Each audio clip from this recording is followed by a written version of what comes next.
Have you ever stopped to wonder how we really got here? I mean, how did humanity go from these small, wandering groups to the huge, complex societies we have today? Well, we're going to take a journey way back to the very beginning, to a place called Mesopotamia. We're going to uncover the story of the first cities, the first writing, really the birth of civilization itself. So let's get into it. For almost all of human history, our story was written in footprints, just like these. We were hunters, gatherers, always on the move. So what changed? What was that spark that let us finally stop wandering and start building entire worlds? Well, it all starts with the most basic problem there is, food, right? Before you can build anything that lasts, you've got to figure out how to get a stable, reliable source of it. And the answer, of course, was agriculture. But this wasn't some sudden light bulb moment. Look at this timeline. It was this slow burn revolution that took thousands of years to unfold. Around 10,000 BCE, people over in West Asia started figuring out how to domesticate plants like wheat and animals like sheep. And that right there was the ultimate game changer. And the perfect place for this whole experiment? A region called Mesopotamia, which literally means the land between the rivers, the Tigris and the Euphrates. Those rivers would flood every year, and when they did, they dropped this rich, fertile silt all over the land. It created the perfect, naturally irrigated farmland for crops to just explode. So here's the kicker. Agriculture meant surplus. For the very first time in history, we could make more food than we needed to eat right away.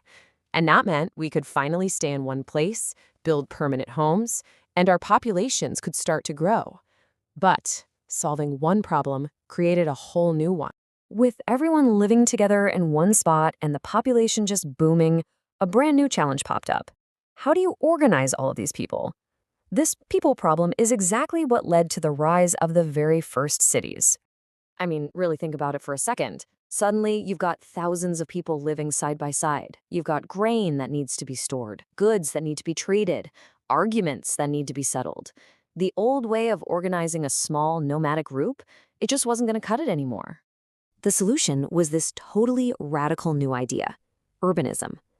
And this is way more than just a big village. A city is a totally different kind of organism. It's built on a division of labor. Instead of every single person being a farmer, now some people could specialize. They could be priests or soldiers or administrators or incredibly skilled craftspeople. And here is a brilliant example of what that means, the Warka head. Just look at this thing. It was carved over 5,000 years ago in the city of Uruk, and the artistry, it's just stunning. This was not made by a farmer in their free time. No way. This is the work of a master sculptor, a specialist, who could dedicate their entire life to their craft. And it was all possible because of the city's food surplus. So who was organizing all this? Well, in the beginning, it was the temples. They were so much more than just places to worship. They were the economic hearts of the city. Think of them as the first central banks, the first warehouses, the first administrative centers. They managed the whole flow of goods and labor. But as you can imagine, as these cities got more and more complex, another huge problem cropped up. How do you keep track of everything? How do you manage thousands of trades, a bunch of laws, and all of your history when you're only relying on human memory? The spoken word, it just has its limits, It's temporary, it can be misremembered, and it only reaches as far as your voice can carry. To run a complex city, you need something permanent, something you can check, something you can share across time and space. You need writing. What's so amazing is how this whole idea evolved. Writing didn't just appear overnight. At first, it was just simple pictures, right? An image of an ox literally meant ox. But the real breakthrough, the genius leap, was moving from drawing things to writing down sounds. That's what creates a true writing system. And the system they came up with was cuneiform. Scribes would use a simple reed stylus to press these little wedge-shaped marks into wet clay tablets. Then they bake them, and boom, you have a nearly indestructible permanent record. It was efficient, it was durable, and it was absolutely revolutionary. And the Mesopotamians themselves? Oh, they knew how huge this invention was. This line from an ancient epic poem actually describes the mythical invention of writing. You can just feel that sense of wonder, right? That feeling of creating something that had never, ever existed before in the history of the world. Okay, so let's recap. They solved the food problem, they solved the people problem, and they solved the complexity problem. But writing did something more than just manage the present. It unlocked the final challenge.